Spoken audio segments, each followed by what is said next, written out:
Want to learn how to create a Pinterest account with engaging content?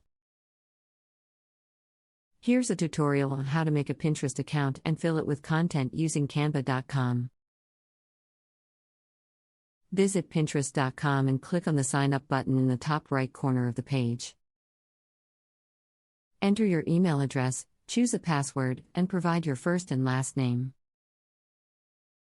Click on the Create Account button to complete the sign-up process.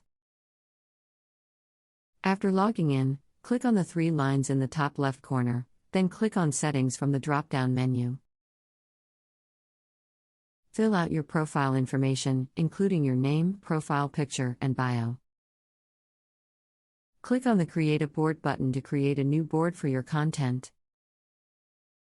Choose a board name and description, and select a category for the board.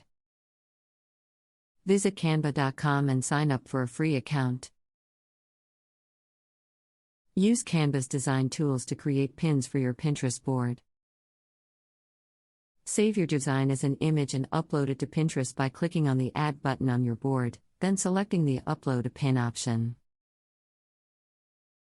Add a description to your pin and choose which board you want it to be saved to. Repeat the process of creating pins and uploading them to your boards to fill your Pinterest account with content. Note: to be effective on Pinterest, you should focus on creating visually appealing and informative content that is relevant to your audience. Additionally, make sure to add keywords to your pins and boards to help people discover your content.